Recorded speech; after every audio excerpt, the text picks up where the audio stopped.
itu kemudian kan ganti jadi Troya, Tifa Roy Advocate. Kemudian ada juga kelompok lain namanya TAKA, tim anti advokasi anti kriminalisasi untuk akademisi dan aktivis, yang juga bersamai saya sudah lama. Nah, jadi grup ini kemarin saya ajak, ayo kita mau prapar gitu. Nah, ada satu yang Tokham dan Troya setuju ngikut. Yang ini kami nggak ikut dulu. Ya nggak apa-apa. Tim dari Muhammadiyah juga kebetulan dari PP Muhammadiyah sekarang lagi concern ke Dr. Tifa. Sementara belum membersamai ini. Tapi misalnya kayak Pak Amir Samsudin segala itu merestui adanya pra peradilan. Nah, contoh-contoh kayak gitu itu biasa, Mas. Dalam sebuah kasus ya.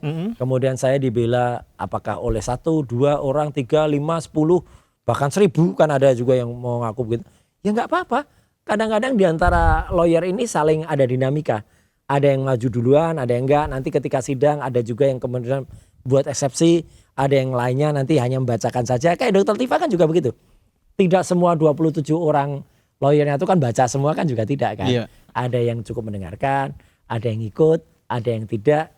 Normal lah kayak gitu. Itu bukan berarti pecah kongsi, Bang? Enggak. Saya nyebut bukan pecah kongsi, tapi kalau ada dinamika boleh. Dinamika itu biasa gitu. Yang tidak boleh itu adalah kalau di antara mereka kemudian saling beradu dan kemudian saling melemahkan sehingga merugikan saya selaku klien. Nah, itu saya berhak kemudian menyatakan sikap nanti. Meskipun ini sebenarnya saya juga sudah sampaikan di beberapa podcast, termasuk podcast saya sendiri ya, Roy Suryo Official, bahwa saya sampaikan kalau pada saatnya saya nanti terpaksa memang harus memilih. Dan itu hak dari klien. Ya, supaya nggak elok juga Mas Sam nanti misalnya lihat. Nggak elok juga misalnya nanti pada saat di tengah-tengah sidang mereka beradu sendiri kan nggak cocok lah. Saya selalu bilang musuh kita tuh yang ada di luar sana, yang ijazahnya palsu itu musuh kita gitu loh.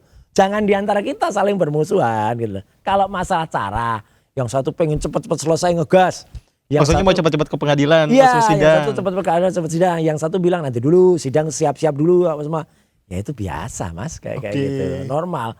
Toh juga pra peradilan itu kenapa saya tadi bilang itu adalah pilihan yang sulit juga.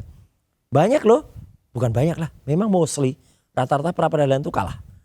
Hanya beberapa kan yang pra peradilan menang, kayak misalnya kasus Pak BG itu menang lihat. Terus ada dulu orang nomor 1 di pajak itu menang.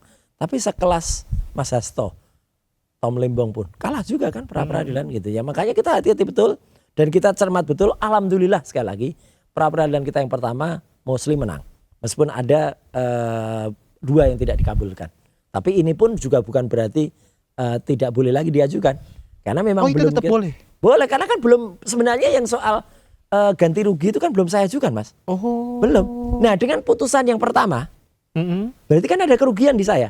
Hak dong bagi saya. Sudah nama saya dicemarkan karena seolah-olah saya itu digelandang kayak gitu dan videonya beredar kemana-mana. Saya belum mandi itu. Memang saya belum mandi waktu itu ya. Ketika dibawa itu kemudian masih menggunakan pakaian seadanya. Bahkan ada yang saya pakai celana pendek ketika saya harus ganti celana pendek. Nah itu kan namanya benar-benar tidak pantas lah gitu, tidak sopan. Tapi ya alhamdulillah lagi. Untung KUHP baru ini juga melarang Mas. Kayak dulu. Kalau dulu saya pasti sudah dipertontonkan dengan Dr. Tifa dengan press conference gitu ya. Bangga sekali. Biasanya kan dulu begitu. Kemudian disuruh berdiri di belakang, diborgol gitu kan. Untung sekarang udah nggak boleh kayak gitu. Di KUHP sudah nggak boleh. Itu pun ketika awal saya udah bilang, baca KUHP baru lo gitu.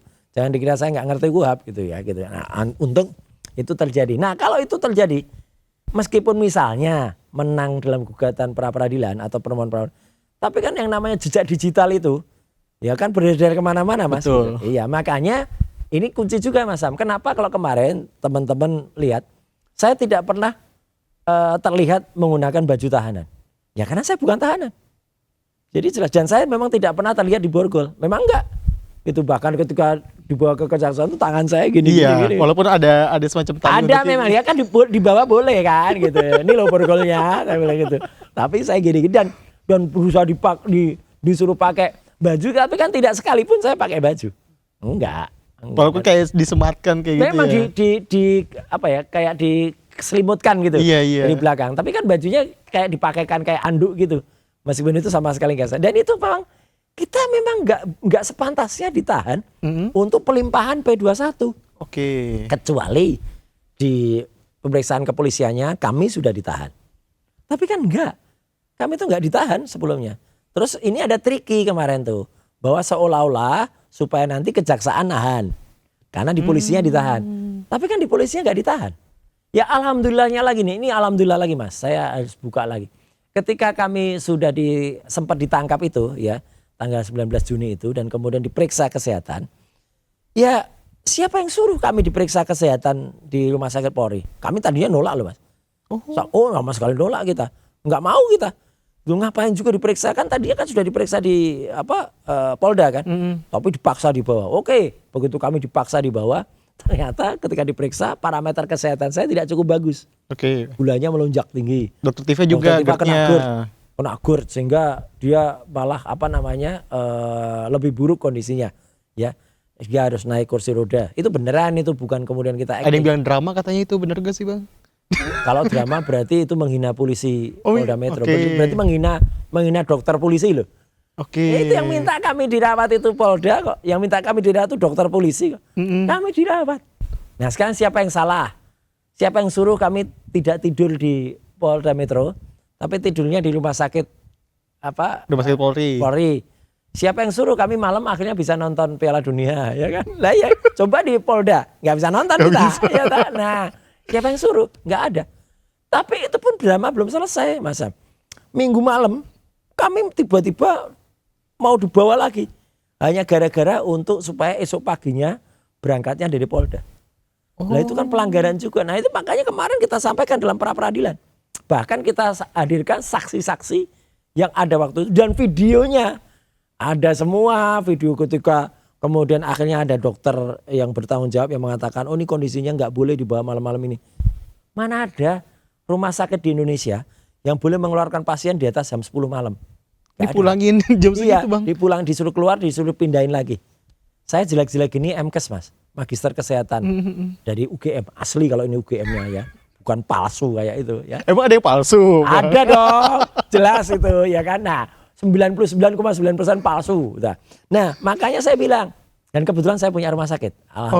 Keluarga saya almarhum bapak itu punya rumah sakit dan almarhumah ibu itu guru gitu. Jadi kita latar pendidikannya komplit lah. Nah kita tahu pasti pasien dikeluarkan dari rumah sakit itu pagi hari atau siang hari. Supaya gunanya kalau siang pun itu masih sempat tuh dirujuk misalnya ke rumah sakit lain. Karena mereka nggak boleh terima pasien malam-malam kecuali itu IGD. Gawat darurat baru boleh. Nah itu. Jadi dari sisi situ akhirnya dokter penanggung jawab rumah sakit tidak membolehkan kita dibawa malam-malam. Akhirnya pagi-paginya. Pagi itu ini benar nih. Semua itu ada pertolongan dari Yang Maha Kuasa. Harusnya pagi itu kita dibawa pagi-pagi jam 6. Tapi ya karena ada sedikit kita tarik ulur baru 6:30. Kalau kita dibawa sempat pagi, mungkin kita berangkat dulu ke Polda. Kemudian di Polda itu sempat dulu dimasukkan lagi. Sehingga berangkat lagi mungkin statusnya jadi tahanan lagi. Tapi enggak Mas. Jadi ketika kita berangkat dari Rumah Sakit Polri di Kramat Jati itu. Itu keluar kan gak bisa langsung masuk tol. Tapi lewat Jalan Cilitan itu. Masuk Cawang. Baru saya ngalami itu. Stek. Bukan hanya stek tapi benar-benar macet. Gara-gara ada busway. Yang pagi itu hari Senin itu. Mengalami laka lantas, nabrak separator sehingga melintang.